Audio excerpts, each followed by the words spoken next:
BJP ഈ കഴിഞ്ഞ ഇലക്ഷനിൽ നടത്തിയ പ്രവർത്തനങ്ങളെക്കുറിച്ചും അവർക്കുണ്ടായ വിജയങ്ങളെക്കുറിച്ചും ഏതാനും വാക്കുകൾ കൊണ്ട് പറയാമെന്ന് വിചാരിക്കുകയാണ്.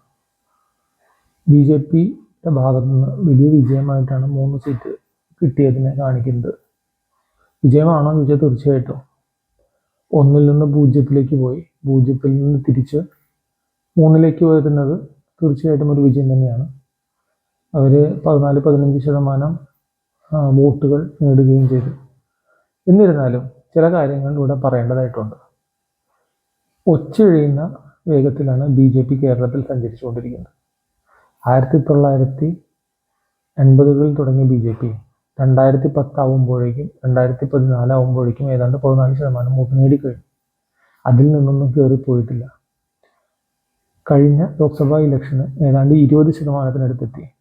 എന്നാൽ വീണ്ടും പഞ്ചായത്ത് ഇലക്ഷനും നിയമസഭാ ഇലക്ഷനും 13-14%-ലെത്തി നിൽക്കുന്നതായിട്ടാണ് കാണാൻ കഴിയുന്നത്.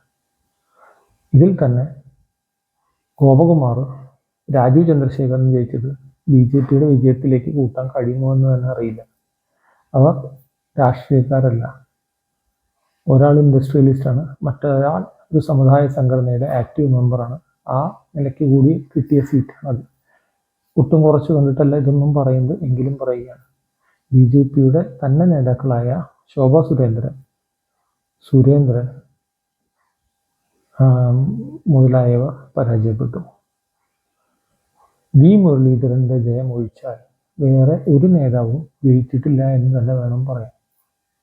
അപ്പോൾ കഴക്കൂട്ടത്തെ വി മുരളീധരൻ്റെ ജയം മാത്രമാണ് ബി.ജെ.പിയുടെ ജയത്തിൻ്റെ അക്കൗണ്ടിൽ കൂട്ടാവുന്നത്.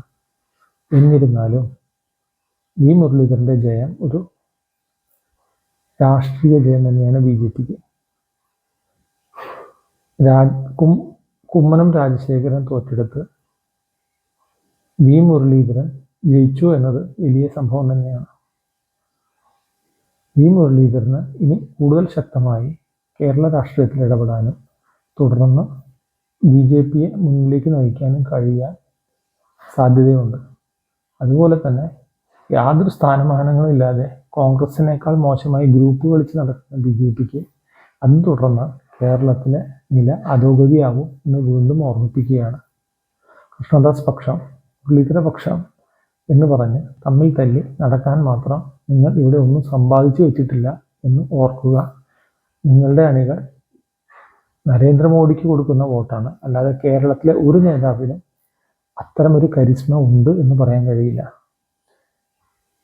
ക്രിസ്തീയ സഭകളെ കേക്കുമായി പോയെങ്കിലും അവർ നിങ്ങളെ കയ്യൊഴിഞ്ഞതായിട്ടാണ് കാണുന്നത്.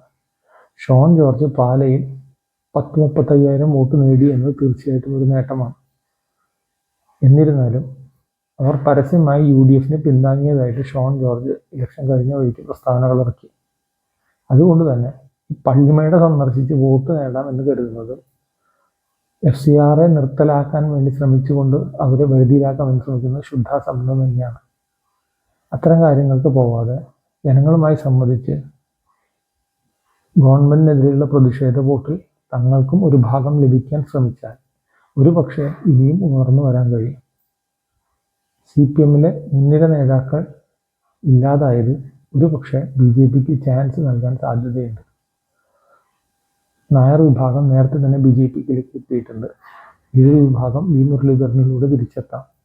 SC/ST, വിശ്വകർമ്മ മുതലായ OBC വിഭാഗങ്ങളും കൂടി എത്തുകയാണെങ്കിൽ CPM താഴെ പോകുന്നതോടൊപ്പം ബി.ജെ.പിക്ക് വളരെയേറെ ഉയർന്നു വരാനും ഒരു സാധ്യത നൽകുന്നുണ്ട്.